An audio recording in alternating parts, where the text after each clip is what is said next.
नमस्कार, भारत टीवी में आप सभी का स्वागत है। मैं हूं कविता उपाध्याय। आईपी एक्सटेंशन वार्ड की निगम पार्षदा अपर्णा गोयल जी हमारे साथ में हैं और भारतीय जनता पार्टी का आज अपने स्थापना दिवस मना रही है 41वां। आइए मैम से मिलते हैं। भारतीय जनता पार्टी लंबा परिवार, बहुत बड़ा संगठन, लोकप्रियता पीएम की विश्वव्यापी रही है। मैम क्या कहेंगी आज? मैं आपके चैनल के माध्यम से सबसे पहले अपने आपके सभी चैनल देखने वाले दर्शकों को भारतीय जनता पार्टी के जो 6 अप्रैल को स्थापना दिवस है उसकी शुभकामनाएं देना चाहती हूँ। मैं शुभकामनाएं इसलिए देना चाहती हूँ कि ये वो पार्टी है जो वॉलंटियर बेस्ड पार्टी है। ये वो पार्टी है जो 41 वर्ष से सिर्फ देश के हित के लिए सोच रही है। मेरा ये कहने का तात्पर्य बिल्कुल नहीं कि सिर्फ भारतीय जनता पार्टी ही देश का सोच रही है। मेरा कहने का तात्पर्य ये है कि सभी सोचते हैं लेकिन हम करते हैं। जो हम कहते हैं वो हम करते हैं। और हम तब से हैं सत्ता में जब हमारे 2 सांसद हुआ करते थे और आज हम 303 सांसदों के साथ हमने यहाँ पर सरकार बनाई है। इतना बड़ा बदलाव, इतना बड़ा परिवर्तन, इतनी बड़ी जीत और इतनी बड़ी लोकप्रियता शायद ही किसी राजनीतिक संगठन को मिली होगी। आप देख सकते हैं कांग्रेस का हश्र क्या हुआ, आप और भी पार्टियों का देख सकते हैं।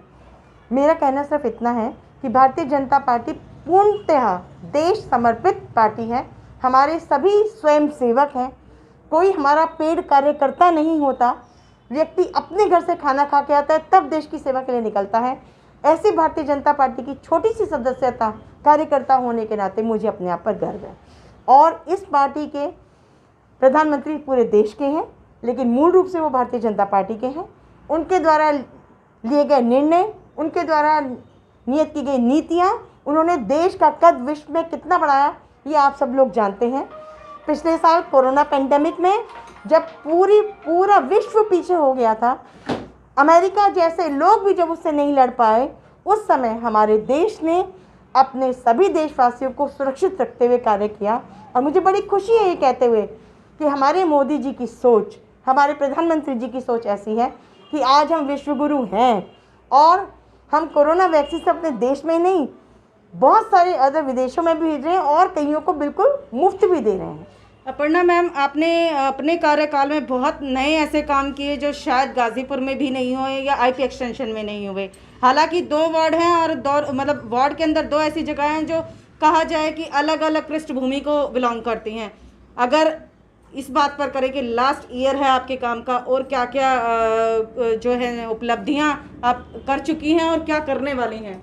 देखिए, आपने बिल्कुल ठीक कहा। निगम के चुनाव 2017 में हम जब जीत कर यहाँ आए थे तो हमारा निश्चित रूप से हमारे परिवेश अलग अलग हैं।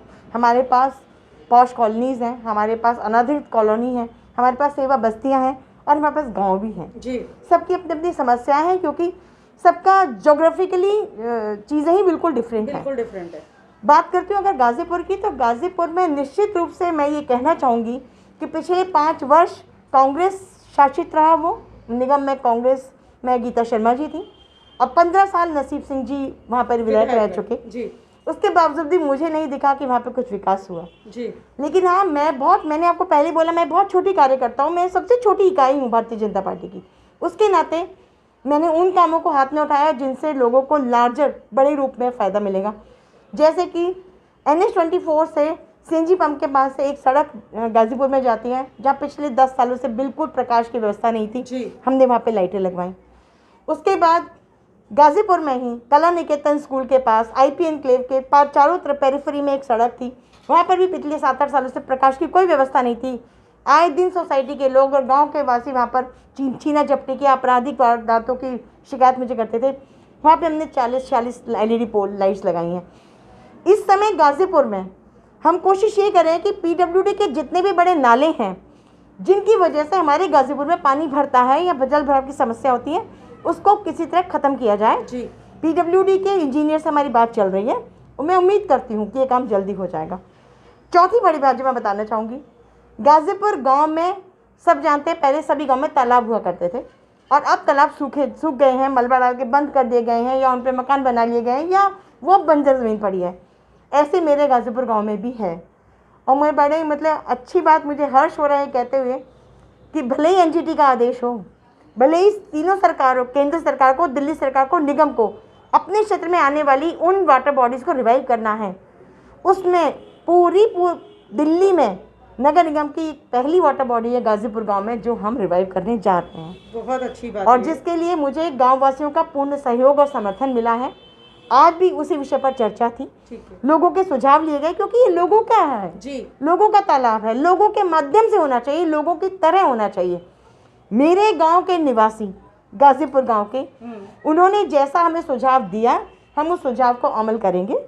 और मुझे खुशी रहेगी इस बात की कि हम जल्द ही गाजीपुर गांव में सुंदर तालाब के साथ साथ बच्चों के खेलने का क्षेत्र और एक हरित क्षेत्र भी दे पाएंगे। मैम, आपने वो काल भी देखा जो जीवन में शायद इस पीढ़ी ने देखा ही नहीं और बहुत लंबा वक्त रहा। कोरोना काल हम सब ने देखा, अपनों को खोया उस बीच में, और बहुत कहा जाए कहीं इंसानियत दिखाई दी और कहीं कहीं इंसानियत मरती हुई भी दिखाई दी।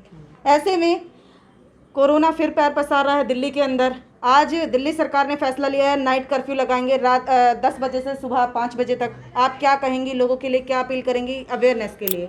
मैं आप सभी लोगों को, जो भी ये चैनल देख रहे हैं, हाथ जोड़ के मेरा निवेदन है, निश्चित रूप से 22 मार्च को जब पहला लॉकडाउन लगा था, हमें नहीं पता था कि हम सब लोग घर में बंद हो जाएंगे।